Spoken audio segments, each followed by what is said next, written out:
நம்மளோட ஜெபத்துடைய குறையுது அப்படின்னா நம்ம பேக் ஸ்லைட் ஆகிறோம்னு அர்த்தம். ரொம்ப முக்கியமான ஒன்று பேக் ஸ்லைட் ஆகும்போது நமக்கு ஜபத்துல முதலாவது தூக்கம் வரும்.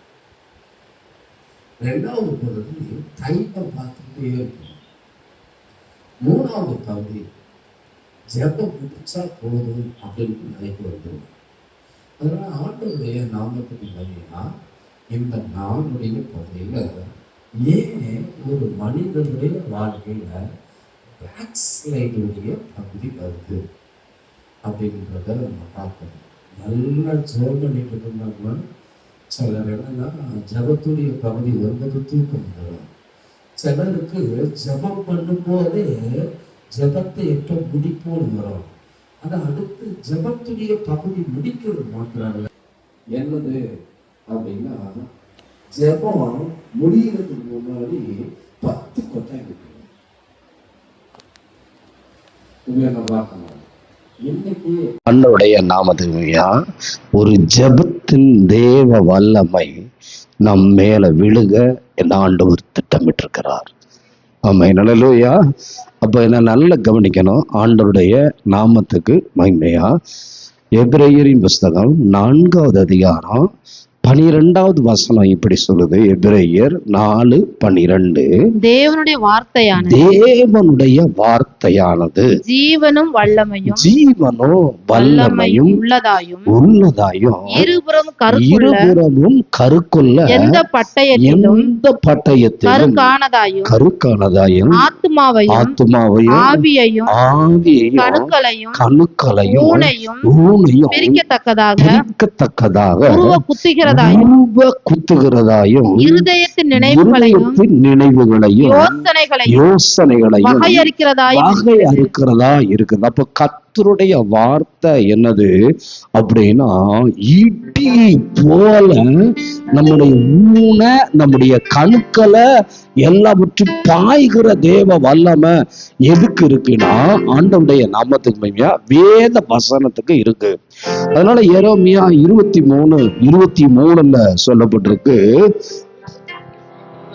சமீபத்துக்கு மாத்திரமா தேவன், தூரத்துக்கும் தேவன் அல்லவோ என்று கர்த்தர் சொல்லுகிறார். அடுத்த வசனம் வாசிமா. அடுத்த வசனம், எவனாகிலும் தன்னை காணாதபடிக்கு மறைவிடங்களில் ஒளித்துக் கொள்ளக்கூடுமோ என்று கர்த்தர் சொல்லுகிறார். நல்ல கவனிங்க. ஜெபம் பண்ணாம நம்மளை நாமே ஒளிச்சு வைக்க முடியும், நம்மளை நாமே தூங்க முடியும், நம்மளை நாமே என்ன பண்ண முடியும், அப்புறம் எழும்பலாம் அப்படின்னு சொல்லிட்டு கண்ணை மூடிட்டு அடுத்து 2 மணி நேரம் கழிச்சு என்ன பண்ண முடியும், எழும்புறதுக்கு முடியும். அப்ப நல்ல கவனிக்கணும்.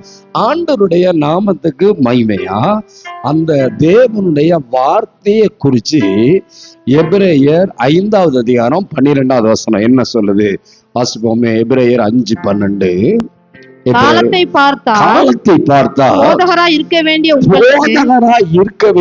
உங்களுக்கு தேவனுடைய வாக்கியங்கள் மூல உபதேசங்களை மறுபடியும் உபதேசிக்க வேண்டியதா இருக்கிறது. பலமான ஆகாரத்தை அல்ல, பாலை உண்ணத்தக்க ஆனீர்கள். நல்லா கவனிக்கணும். நம்ம பிள்ளைக்கு, பிறந்த பிள்ளைக்கு என்ன கொடுப்போம், பாலை கொடுப்போம். 6 மாசம் ஆச்சுன்னா செல்லாக்கு கொடுப்போம். 10 மாசம் ஆச்சுன்னா செல்லாக்க விட்டுட்டு இட்லி கொடுப்போம்.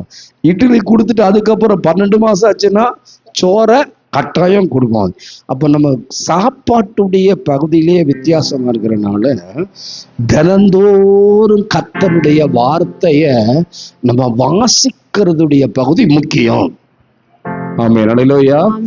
சாப்பிடுறீங்களோ சாப்பிடலையோ, நல்ல கவனிக்கணும். சாப்பிடுறீங்களோ சாப்பிடலையோ, துதிக்கிறீங்களோ துதிக்கலையோ, கட்டாயம் கர்த்தருடைய வார்த்தைய நாம என்ன பண்ணணும், வாசிக்கணும். ஏன் வாசிக்கணும் அப்படின்னா யோவான் 1:1-2-3 வாசிப்போமே. ஆதியிலே வார்த்தை இருந்தது, அந்த வார்த்தை தேவனிடத்தில் இருந்தது, அந்த வார்த்தை தேவனா இருந்தது. அவர் ஆதியிலே அவர் தேவனோடு தேவனோடு இருந்தார். சகலமும் அவர் மூலமாய் சகலமும் உண்டாயிற்று. அவர் மூலமாய் உண்டாயிற்று. உண்டானதொன்றும் உண்டானது ஒன்றும் அவராலே எல்லாம் அவரால் அல்லாமல் உண்டாகவில்லை என்று சொல்லப்படுங்க. அப்ப நல்லா கவனிக்கணும். ஏன் வாசிக்கணும்? அது தேவனுடைய வார்த்தை. தேவனுடைய வார்த்தை. வார்த்தை. 1 கொரிந்தியர் 13வது அதிகாரம் 10வது வசனம் 11வது வசனம் வாசிப்போமே.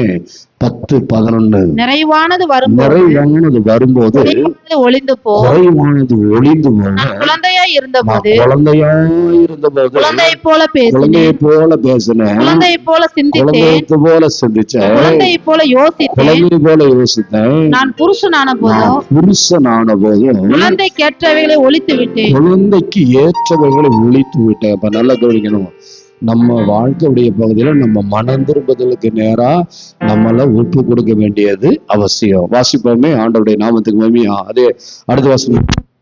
அடுத்த இப்பொழுது வசனம். கண்ணாடியிலே நிழலாட்டமாய் பார்க்கிறோம். இப்பொழுது கண்ணாடியிலே நிலநாட்டமாய் பார்க்கிறோம். பார்க்கிறோம். அப்பொழுது முகமுகமாய் பார்ப்போம். அப்பொழுது முகமுகமாய் பார்ப்போம். நல்லா இப்பொழுது நான் கவனிக்கணும். குறைந்த அறிவுள்ளவன். இப்பொழுது நான் குறைந்த அறிவுள்ளவன். அப்பொழுது நான் அறியப்பட்டிருக்கிறபடியே அப்பொழுது அறிந்து நான் கொள்வேன். அறியப்பட்டிருக்கிறபடியே அறிந்து கொள். என்ன பார்க்கணும்? இன்னைக்கு காலையில நான் கண்ணாடிய பார்க்காம வந்துட்டேன் சார் அப்படின்னு யாராவது இருக்கா? உலகத்துல இருக்கிற கண்ணாடியவே நம்ம டெய்லி பார்க்கிறோம். இந்த பக்கம் போகும்போது ஒரு தடவை பார்க்கிறோம், இந்த பக்கம் வரும்போது ஒரு தடவை பார்க்கிறோம், அப்புறம் இப்படி நின்று பார்க்கிறோம், அப்புறம் இப்படி நின்று பார்க்கிறோம், அப்புறம் இப்படி நின்று பார்க்கிறோம். இந்த 3 பகுதியை நம்ம பார்த்துருப்போம். நம்ம பின்னாலன்னு ஒன்று இருக்கு. அதை எப்போ பார்ப்போம்னா முடி வெட்டும் போது பார்ப்போம். இங்க பார்ப்போம்ல. இங்க பார்க்கும்போது எப்போ முடி வெட்டுறோம்ல, அப்போ என்ன பார்க்கணும்? இந்த கண்ணாடி என்பது வேத வசனத்துடைய பகுதி. இந்த கண்ணாடியுடைய பகுதியை தினந்தோறும் பார்த்தோம்னா நாம் பரிசுத்தமாக வேண்டிய பகுதியில பரிசுத்தமாய் விடுவோம். ஆமென். அல்லேலூயா. அதனால ஆண்டவருடைய நாமத்துக்கு மகிமையா. இன்றைய நாள்ல ஒரு அணையாத ஜெப ஜீவியம் ஆண்டவரே எனக்கு தாரு.